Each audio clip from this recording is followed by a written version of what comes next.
Hello, listeners. Welcome to our summer series spectacular. If you're fans of any of these podcasts, then you know we've been releasing some special episodes over on our Patreon. And unfortunately, we have not gotten the response that we had hoped. So we have discontinued our Patreons for now, but would like these episodes to be enjoyed by a larger audience. I want to start by apologizing to the people who did pay a few dollars to get these exclusive episodes when they were exclusive. Your generosity and support is still very appreciated, and hopefully in the future we will offer some more exclusive episodes over there and see if we can't get a few more supporters to join you over on that special feed. But until then, we're going to be releasing these special episodes right here, right now, and all summer long. On the Time Pop feed, we have some what we call time travel-ish movies, things that are kind of,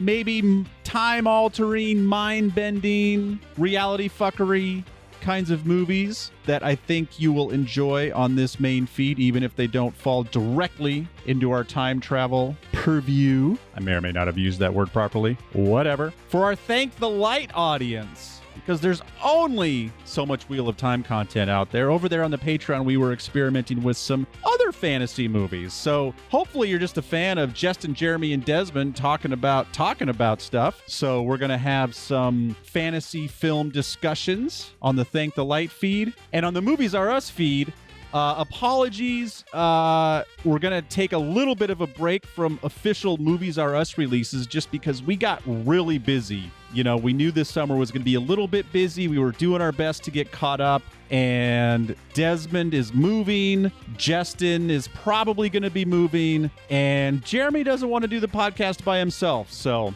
we're going to, again, hopefully you're just fans of us and what we talk about. And even if it is not an official toy-related product, hopefully you will enjoy us talking about some fantasy movies over there as well, just because our voices are beautiful. I hope you enjoy these special episodes. If you're only subscribing to Time Pop, why don't you subscribe to Movies Are Us and or Thank the Light so you can get some other exclusive movie content. If you just like to hear us talking about films, it's going to be a great summer. We will definitely be back with new content. We have some very exciting things we're going to put into motion for Thank the Light. Movies Are Us is just going to be back in full effect later this summer. We're liking what we're doing over there. We have a lot of fun movies to talk about. And if you're a Time Pop fan and you like listening to Scott and I just talk about weird, mind-bending movies, let us know at timepoppod@gmail.com. That is timepoppod@gmail.com. If you're enjoying this, us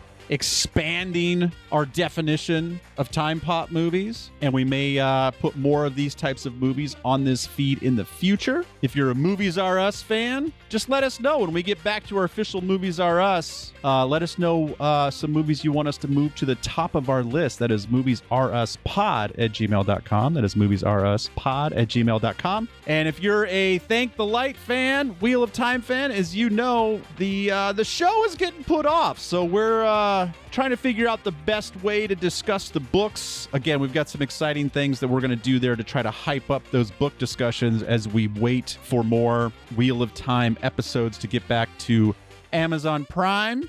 And if you enjoy listening to us talk about fantasy movies, maybe we can squeeze one of these in here and there just to spice it up as we wait for Rafe Judikins to get those episodes out to us. And whatever feed you're listening to, send us a message.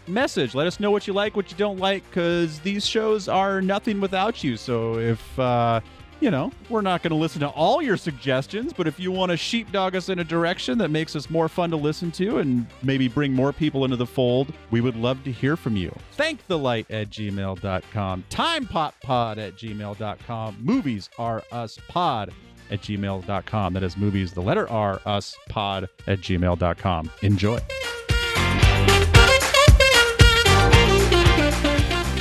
How the fuck does Miles Morales not know what Comic-Con is? Oh. I mean, come on, people. All right, there's our loophole. You did it. I didn't think there would be one, but you did it. I found it. Maybe in that universe it doesn't exist. Ah. But he's an do we find out? So, I mean, and this movie is crazy, but how basic this is compared to Across the Spider-Verse. Like, Whoa. I mean, I don't know if you've seen Across the Spider-Verse recently, I have. but I saw it kind of recent. I only saw it once. I watched it recently, and it blew my mind. And so watching this one, I was like, this is a really good movie. But wow, do they crank it up? Yeah. Because we don't even go to any other universes in this. They show it. Yeah, I mean, I know it's there. But it's like I thought we got a little bit more of a taste in it, but that's just me remembering Across the Spider-Verse and just the insanity that is, the beautiful insanity that is. You got beautiful insanity. I do. Thanks for noticing, Scott. Yeah. So hello. How do we start these podcasts, Scott?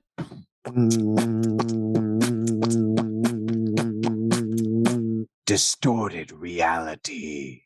Time Pop After Dark. Welcome to Time Pop After Dark.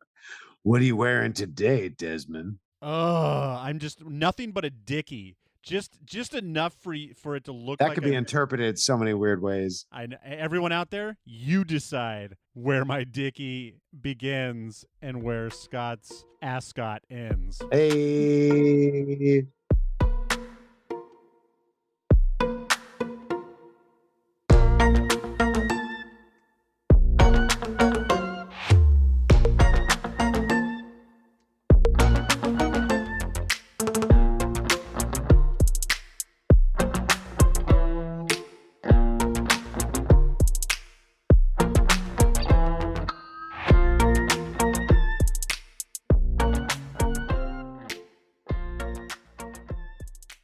Welcome, patrons. Thanks for patronizing me. I appreciate it. You sound pretty patronizing right now. I am humbled and patronized. And welcome to this. Today we're talking about Spider-Man Into the Spider-Verse, directed by here. I gotta hit an additional button to get to all the fucking directors. Directed by Bob Persichetti. Oh, I'm gonna murder this. Bob Persichetti, Peter Ramsey, and Rodney Rothman. The holy trilogy of the Spider-Man verse, starring. Oh my God, I'm just gonna murder some more. Shamaik. Do you know how to say that? Have you heard anyone else say I think this name? I'd say Shamik. That's what I'd go with. Shamik Moore as Miles Morales. Jake Johnson as Peter B. Parker. Haley Stanfield as Gwen Stacy. Lily Tomlin as Aunt May. That is so wonderful. Zoe Kravitz. John Mulaney. Nicolas Cage. The beautiful Catherine Hahn. Liev Schreiber. Chris Pine. Oh my God. It just goes on and on. It's such a wonderful cast. Oscar Isaac. He's back. 2018. Rated PG. 1 hour and 47 minutes. 1 hour and 57 minutes, which I think I have to admit then, looking at that runtime. Mine says 117. That's weird. 117? That's what Wikipedia says. Wow. They're way off. Oh, yeah, I think they are off. I remember it being almost 2 hours. Oh, I know why my version was shorter, because I watched it on Hulu and they didn't cut anything out, but they did do the super fast credits. So that's why my version. Those are long credits.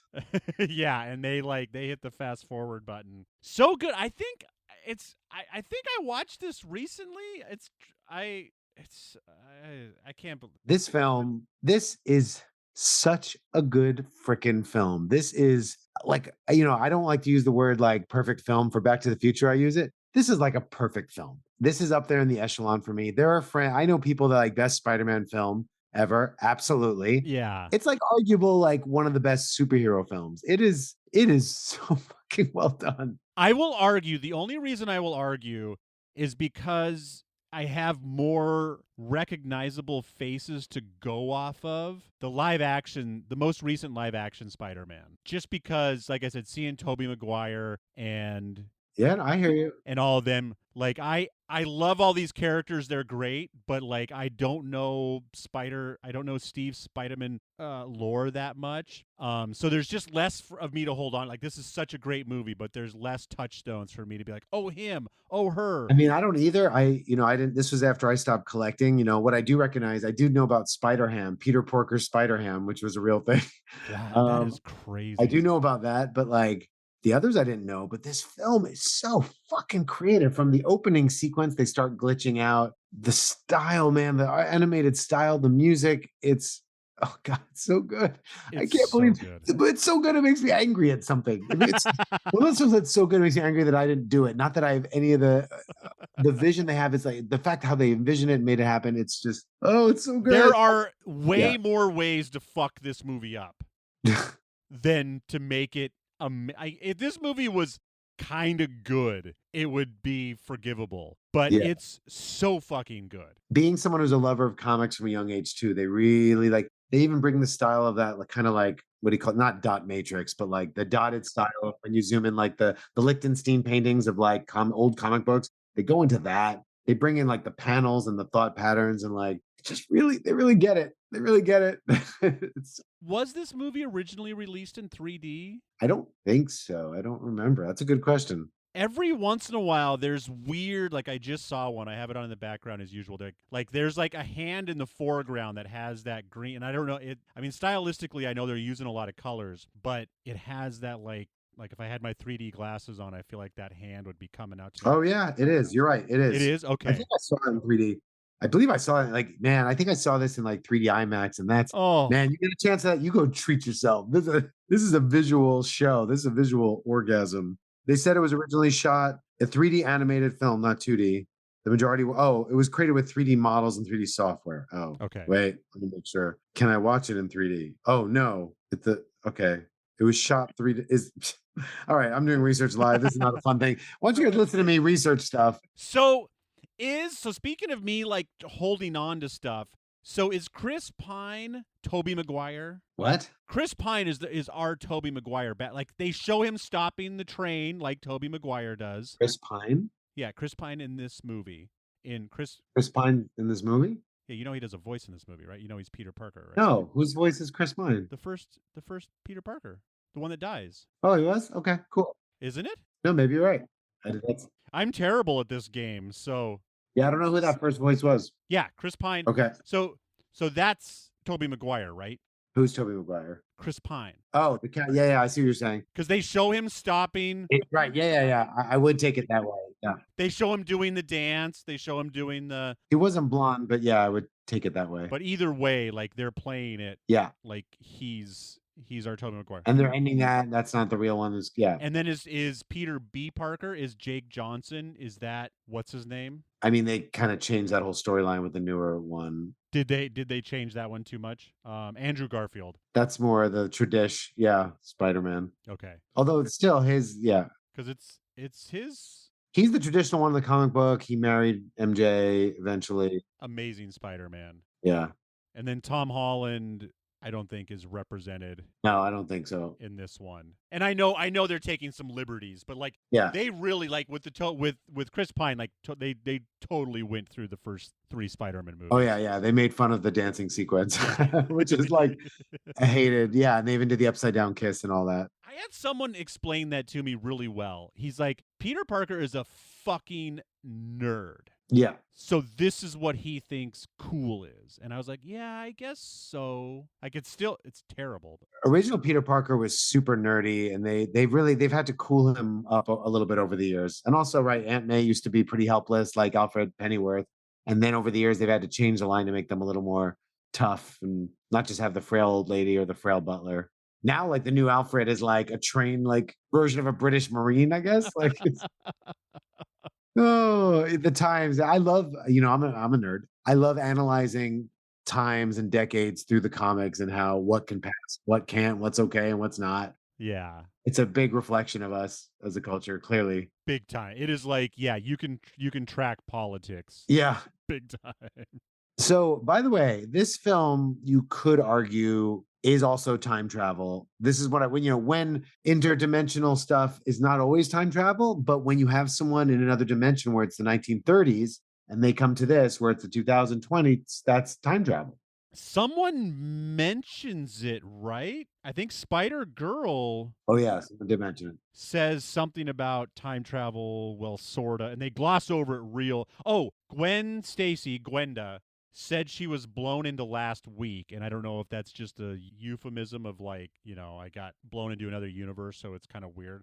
But she did say I got blown into last week, and she says it. I mean, in a movie like this, that's not a line you can just gloss over. Yeah, I don't know. I didn't take it as that, but it could be. But you can argue that the other two, the one from the future with the robot, that's from the future. Is she? Yeah, I believe they said that. And then obviously the Nicolas Cage one is from 1933. What year is Spider Ham from?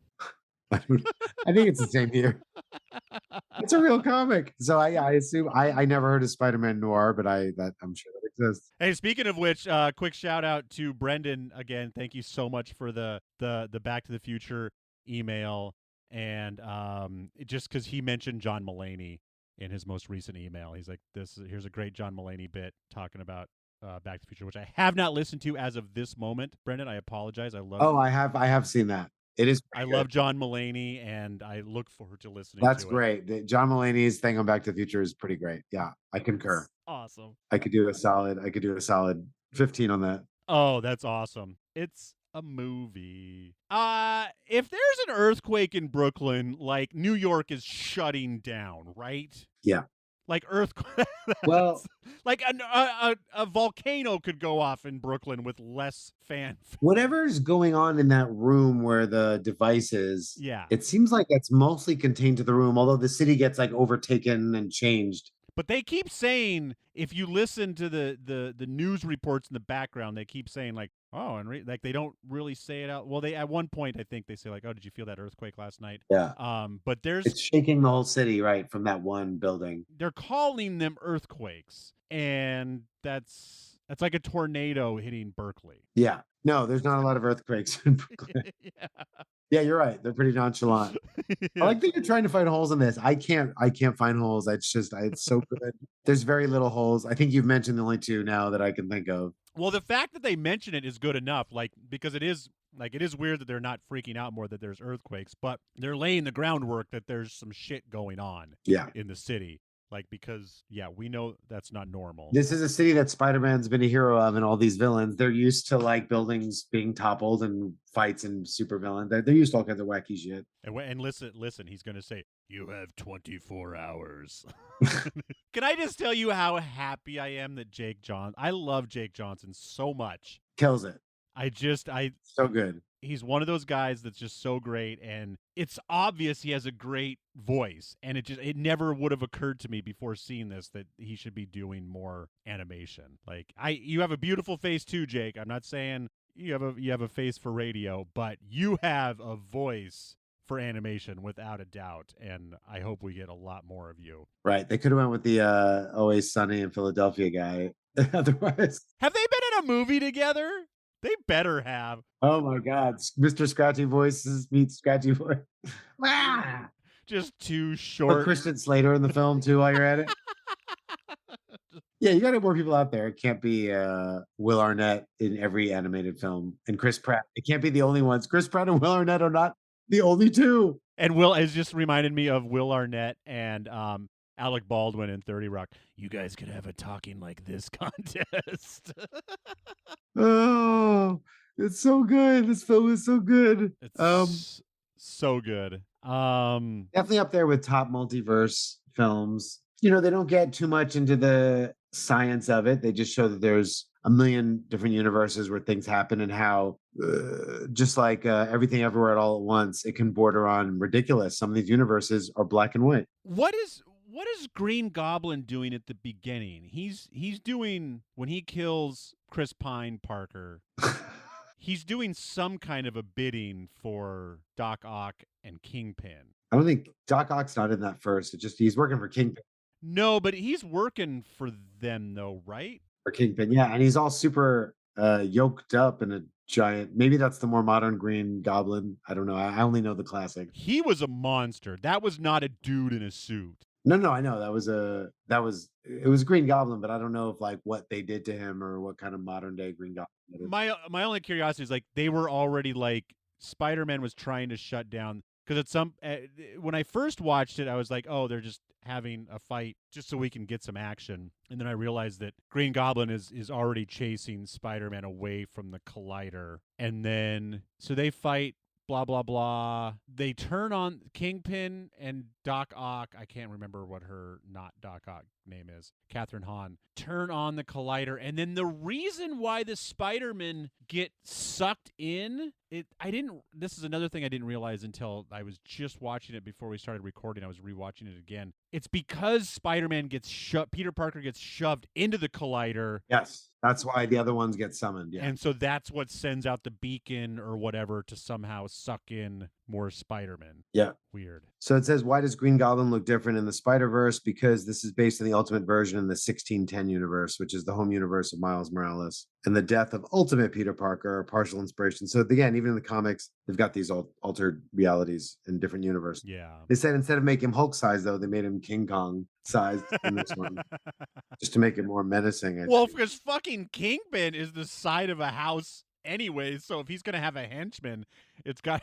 Kingpin is, pardon the pun, comically large. In the comics, he's also, pretty comically large, though. I love that, like, for some reason, they have him getting out of a vehicle a lot. And they always see the vehicle pulling up, and they cut away, and then they cut back, and Kingpin is out of the vehicle. Because they're like, how do we animate this guy getting out? This is animated. It's like, you could do this. You can figure it out. You could, but he would like... Yeah. When he reserves a table at a restaurant, he needs 2 seats for himself. When he sits around the house, he sits around. When he goes on an airplane, it's got to be like a full row. When he shops, he's got to go to like Don's Big and Tall's Big and Tall. Multiple rows. He's big front and back too. He's got to get all 3 seats and the 3 in front. It's like Hightower in Police Academy. You just rip the front seat out if he's driving because he's sitting in the back. I've never seen him, but like I've always seen him as the one who's like pulling the strings and making the calls. I haven't seen him like beat some, like, it seems like he's kind of pretty strong in this and like made of like rock-like material. Yeah. So he's a jerk and his wife and son run away from him. We see this in a flashback. And they get in a car accident and die. And that's why that's his origin story. How is he going to get his wife?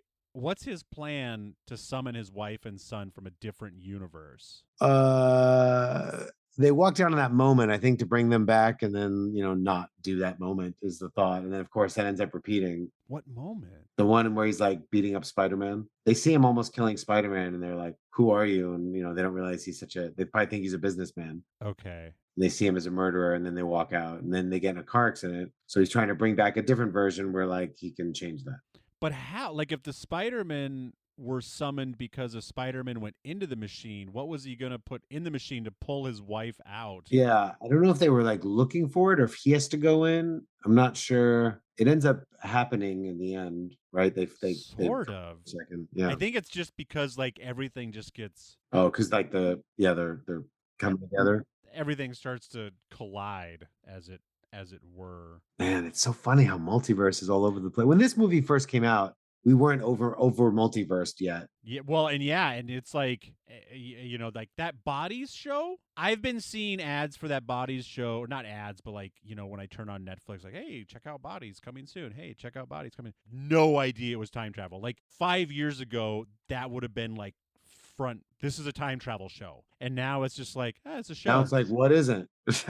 Yeah, and it's like there's just a ton of time travel in it, no big deal. It's like, what? We're like the guys that like Nirvana before they got discovered and then got angry when the world was listening to them. We're the people that are like, Nirvana's okay, but have you listened to the Pixies?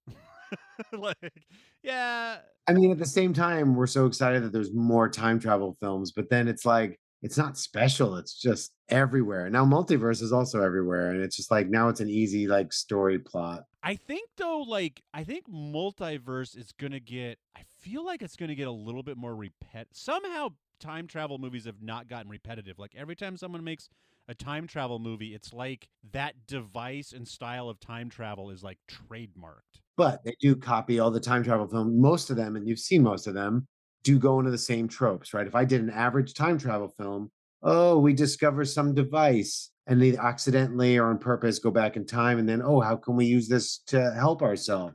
oh, we made it worse. How do we fix it? Yeah, no, they definitely the outcome is always the same. Yeah. But like the devices are Yeah. shockingly dissimilar for 100 movies that we've And watched. some films change it up. I mean, we're not done with multiverse yet. Marvel is like, they're all in a big multiverse thing with wherever they're going with their next story now. So it's around for a while. Lots of multiverse friends. Get ready for it. So yeah, they don't go much in the theory of this. Obviously, people in their not in their timeline glitch out, which that makes sense to me. Like your molecules were not meant for this world. It seems like No, Scott. My atoms are not jazzed about being in a different dimension. truer words are never spoken. That is the fucking. I do want to eat at a TGI Spidey's. Can I do that, please, please? The little things like, like the burger joint that closed down, like Chris Pine and Jake Johnson's universes are fairly similar, except for Jake Johnson kind of was like, didn't want to get his Gwen or not Gwen. Is it MJ? He's with MJ. Yeah. Get MJ killed, so he breaks up with her. But like it seems like one of those very like similar but just tiny change universes, which I like when they show that when there's like Yeah, things you wouldn't think of. yeah. Yeah, like the Back to the Future with Eric Stoltz future. Oh my god. It was so what took me out of this universe the most, this whole movie, the whole universe of Spider-Man into the multiverse, hearing St. Elmo's Fire. Wow, yeah, that was That was weird. that was a good choice. That song is so This I know the next one goes crazier, but this one it's just such a good foundation. It's funny, it's heartwarming, it's so good. It's such a journey, such a hero's journey. I know. I'm nitpicking right now just cuz. But You know me, I'm normally the first person to try to tear off the holes of something. I have a hard time. This movie, I just worship it. And the second one was good. It wasn't as good as this one, but this is you don't think the second one was as good? no, not for me. I have some friends who are like, the second film is like the best film ever, and but this one has so much more heart, and this one is such a good story. This is the whole Back to the Future 1 and 2 argument all over again. Yeah, This is a better film, yeah. but it's not as fun of a movie. Oh God, it's a really fun movie. This one, you think this is more fun than 2? Do you like Matrix 2 better than Matrix 1? If they did a lot more time traveling in Matrix 2, I would. No. Matrix 1 is clearly the better story, but like 2, they're just trying to there's some weird shit that happens. You know me, I like more time travel than less time travel. So I also like more multiverse than less multiverse. Mm. So that's why 2 is better cuz You want quantity over quality. absolutely. Absolutely. I don't want wedding cake. I want a 24 pack of Drake's coffee cake. Well, there it is. That's gonna be on your tombstone. I don't know what my tombstone's going to say, but Scott's going to put a 24 pack of Drake's coffee cake. I don't want wedding cake. I want 24 drinks. Have you ever heard that story? I think it was Larry Bird, like when he retired, like most athletes, you just don't know what the fuck to do with yourself. And so, he went through kind of a rough period. And I'm sorry if I'm speaking. I'm pretty sure this is a true story. I just hope it's about Larry Bird. And he like went through this huge cake eating phase. And he's like, yeah, I would order like a wedding cake every 10 days. I'm like, why a wedding cake? He goes, no one fucks up a wedding cake. Wow. Wow. Can you imagine? That's a rich man's story. Just get $1,000 5-tiered cake just to have around your house for snacks For 10 days. Just have a perfect cake because you're bored and you have money, you don't know what to do. Time to get out of that basketball shape. Oh, that got him in the shape of a basketball, all right. Oh, Hey, gosh. speaking of like setting, like you said, this is such a great movie. Like just little tiny things that if you're not paying attention, it would just blow right by. Like Catherine Hahn is in the video in class at the beginning of the movie talking about science shit and just kind of setting up that little payoff that we see her later, and she's obviously a genius. And a new Doc Ock. Catherine Hahn, she's another. They did such a great job of casting everybody in this. Like, So many people in this have been in multiple hero movies, right? really? Yeah, let's go through the list. All right. Catherine Hahn is the witch in what's it called? The Scarlet Witch. And now Agatha, she's gonna have her own series. What? Yeah. Catherine Hahn is Agatha Harkness. She's in the Scarlet Witch. Now she's gonna have her own series. God, I don't remember her in Scarlet. Yeah, she's the witch in the Scarlet Witch, the Vision. I used to think that I forgot movies because I drank all the time, and I just don't remember movies anymore. Who else do we got in this? We got Haley Steinfeld, who's also now the Hawkeye character. Yep. Oscar Isaac, who is the Moon Knight.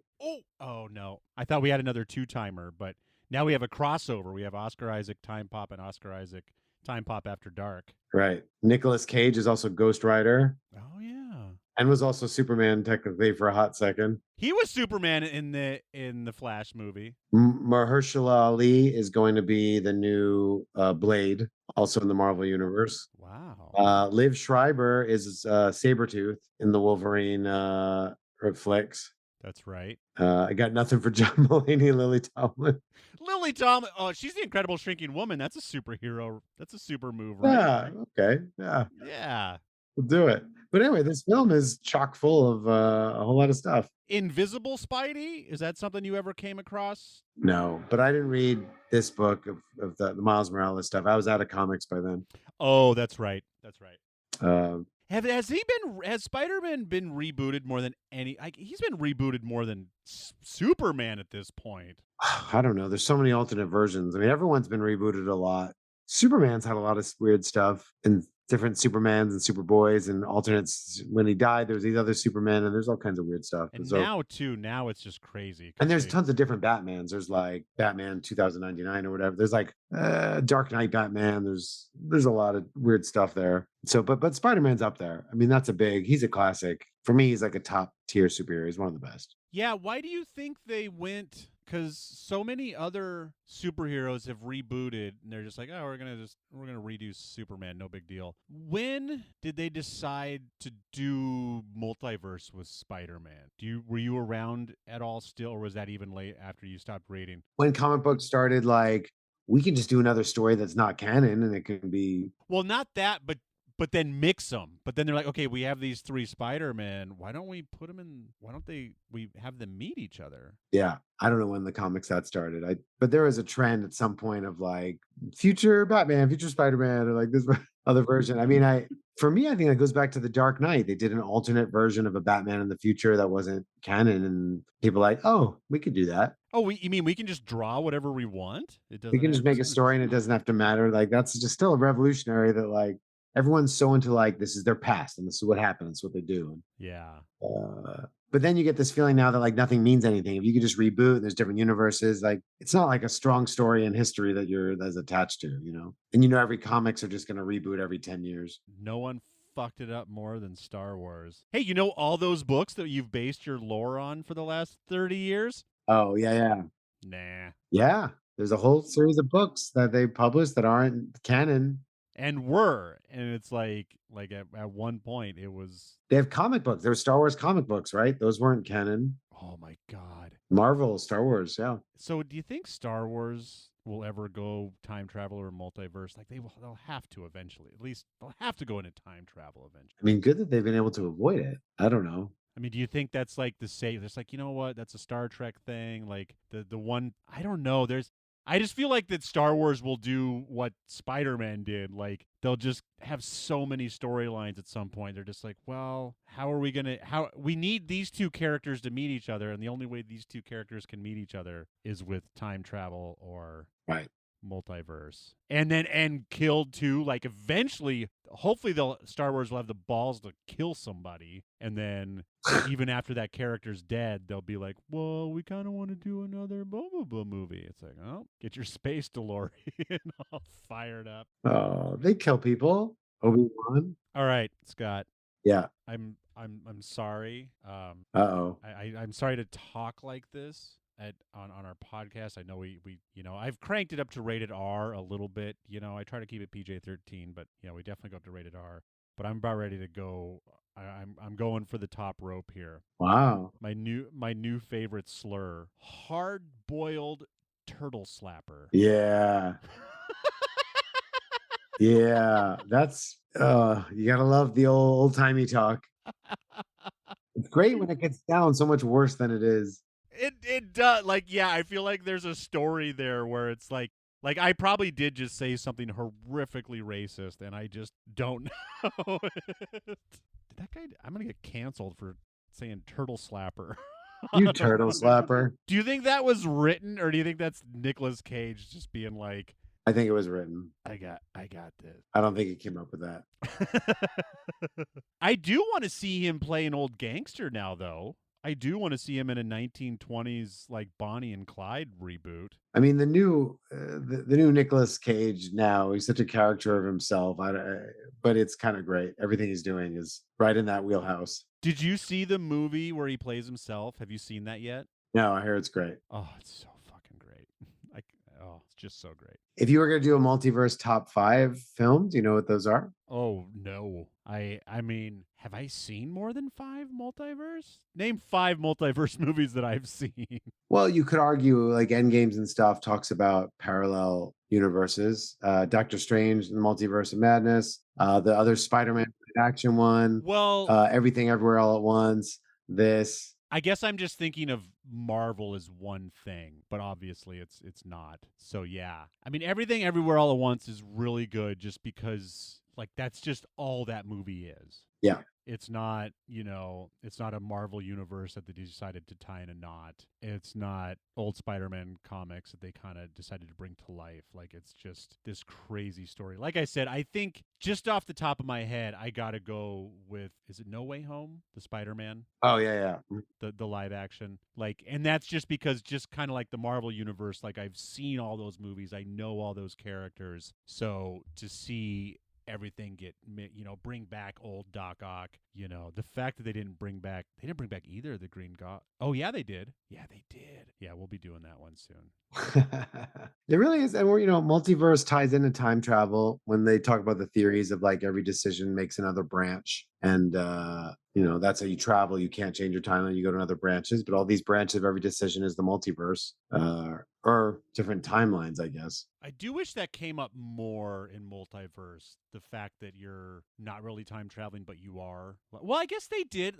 In this because Nicolas Cage is like flabbergasted by future tech. If another timeline is in a different date, but it's like aligned with yours, like they're just at a slower, they started later, whatever. It's time travel. Because I think that's what I think that would make it more interesting if it's the same year, but technologically they're like no, it's 2024 where I come from too, but we haven't developed cell phone technology yet. Like we're just yeah, right, totally. We've been to Mars, but we don't have cell phones. Like I don't know what the fuck you guys are doing. All kinds of different stuff. Goober's my new favorite. Like, it's not a MacGuffin anymore. It's definitely a goober. There's no more MacGuffin. Yeah, I love the self-satire. It's like, there's always a way to stop. There's always, this is how it happens. It's always the world's going to end. Did you watch, I'm having trouble remembering it now. Oh, yeah, Earth 67. Did you watch the Stinger? So someone goes back to the original, like, I think it's Spider-Man #1. Like, I think, and I can't remember now who goes back there, but someone goes back into Spider-Man #1. Oh, okay. I'm going to go watch that now. Oh, and then there's a quote from Stan Lee. The person who helps others simply because it should or must be done and because it is the right thing to do is indeed, without a doubt, a real superhero. Thank you, Stan Lee and Steve Ditko. Meanwhile, in Nuevo York. Okay, so they are setting up the next movie because in this scene, real quick, they set up the ability to jump on purpose with the watch, like they do in Across the Multiverse. And some woman and some Venom like Spider-Man are talking, and she gives him the watch. And then, just like in the show, he goes, okay, one more time. Let's tell it from the top. Let's go back to Earth 67. And I'm sure 67 is when Spider-Man was invented. Oh. And then, so he goes back to what looks like super old panel drawn animation. And it just says Earth 67. And it looks like super old Spider-Man. 62. Oh, weird. That's Oscar Isaac. Oh, really? Yeah, it's his voice. Oh, are you listening through my microphone? Yep. Oh, that's awesome. So who does Oscar Isaac say he is? Who's he credited as? Earth 67 is the home dimension of Peter. Interesting person. He is credited as interesting person. Let's see. And then at some point is visited by Miguel O'Hara, the Spider-Man of another universe set in the future. Miguel O'Hara. Okay. It's the world of the Spider-Man animated series from 67 to 70. Oh, okay. The car. So it. Yep, that makes sense. Now that you say it out loud, it looks more like that than the panel drawn. Wow. Yeah. So he jumps in there. Oh, I did see that a long time ago. All right. Well, we're almost done here. I just want to bring back our classic rotten popcorn bit and read some second opinions. Oh. So first of all, I'm going to start with Movie Guide, which I know I've talked about it on at least one of my shows, but Movie Guide is my favorite thing. It is a Christian review site, and God bless you for living that good Christian life. I don't want to, you do you, but I find it hilarious that it's somebody's job to watch these movies extremely closely and note everything that might be non-Christian about it, and make sure it steers people away for all the right or wrong reasons. Where did it go? Wow. Miscellaneous immorality. Teenage boy deliberately fails a test to get out of going to a new school, and teenage boy and his father don't see eye to eye on everything, but their love and family bond transcend their differences and brings them together in the end. Oh, you and I are all geeking out about the world. It's just like it's a nice story about a father and his son. It is. It's all it is. Wow, 97% and 94% audience score. Going to be hard to find a bad review. Oh, here we go. Here's a 2-star. What? 2-star. I don't understand this film. Many people label this film as a masterpiece, but yeah, story is boring and the villains and characters are boring. Wow. I don't wonder what they find exciting. Wow. Can I follow this? This is a pretty high octane film. Oh, they gave Asteroid City 1.5 stars, Barbie 2 stars. Oh my God. They did love the Terminator. So, wow. Oppenheimer 1 star. Wow. From this person? I think it's this person. Have you seen Asteroid City? Yeah. God, it's so fucking great. Friday the 13th, 1.5 stars. Totally Killer 1.5 stars. Oh. We'll be reading this one again next week. Electra didn't like. Okay, sorry people, I'm getting way off base here. Liam S on Rotten Tomatoes says he. I'm gonna get all these in here. I'm gonna read this exactly the way it's written. He. Amazing. Wow. Pretty cool. Me and my grandpa watched this one and he liked it. So it's got to be even better if my grandpap likes it. Grandpap likes it. Like we're getting like 7-year-old reviews. Grandpa gives it the stamp of approval. The best Spider-Man film. Yeah. A lot of people say that. Nice plot. This movie gave birth to some funny memes. That's what's important. If it doesn't have a good meme, don't even waste my time. I can climb the highest mountains, cross the deepest seas. Oh my gosh. Okay, half star. What? Great aesthetic and styles. Apart from that, to enjoy this movie, you must be willing to believe that only one Spider-Man is better than the rest of the Spider-Man from the multiverse. Do we really have to have that comical effect to put down everyone else just to show how special someone is? What kind of a message is this movie trying to send? First, the hero wanted to go to another universe for his personal interest, so he did. Then the hero wanted to go home for personal interest again, so he did. Well, he got the power after all. Duh, I get it. And I don't need to sit in front of a screen to learn that. I actually fast-forwarded it 4 times the movie just to see if there's any chance this movie can change my mind. I wasted my time. Oh my God. Wow. Wow. All right. Well, thank you everyone out there. The internet gives all these people a voice for their opinions, but I guess, what the hell are you and I doing here? So Exactly. How many? But we're not allowed to give any 2 movies the same rating. Right. I give it a 9.3. Woo! That's a bold score from me. That is. There it And there's is. no movie I think that I would give it 10 to, you know what I mean? Are you seeing what we gave Everything Everywhere? Didn't we give it I don't remember. Was it a 7.5? You gave it you gave everything 7.2 and I gave it a 7. I gave everything more than you did? Well, cuz like I said, once we got cute and I decided we could never reuse the same rating, you were like, "Fine. 7.2." Okay. This is 9.3. 9.3 says Scott. What do I want to do here? Because I'm going to give 2 more stars. So I got to leave, I got to leave a little room. Like, this is a great movie, but there's not as much. But then I only gave everything a 7, and there's more universe fuckery in that. So by that rating system, I got to give this like a 5, but that's not right. That's not right. That's not right. I mean, just do how you feel about it. It doesn't have to be. You know what? No, because the reason I gave everything so low is because of the rewatchability. I will rewatch the fuck. Yeah, I rewatch this every day. Out of this movie. So I'm going to give it 8.2.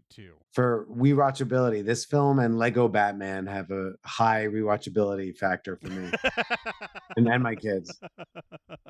Lego Batman, I can watch. I can just watch that on repeat forever. Really? Yeah, Lego Batman's so good. I love it. I saw it in the movie theater and I loved it, but I don't. I should rewatch it again with Cormac. You should rewatch it. I mean, I definitely have always liked it. It's really well done. We watch Lego Masters religiously. Yeah. So we get a lot of Lego Batman's voice in our head. All right, Scott, thank you so much. Thank you, patrons out there. I'm not going to bother with the big long outro because you guys paid hard-earned money for us to just talk about the movie, get in, get out. So I'm not going to try to sell you anything else. Thank you so much for being a loyal patron. Thank you. And can't wait to get you so much. Can't wait to just keep doing it. We're just going to keep doing it. You keep patronizing me. I'll keep giving them back. And we'll figure out about the time-space continuum thing for you also. Oh, definitely. With some more time, with more studying and more time and more money, we'll have this whole time travel alternate universe thing figured out by the end of next year, I would think. I mean, maybe that's optimistic, but we really apply ourselves. Well, based on the technology we're working with, I'd say we'll have it figured out by last year. Yeah. Makes sense. It's already been done. Until the next world, I'm Desmond McNeese. And I'm Scott Lifton. Bye. Or some version of him. Bye.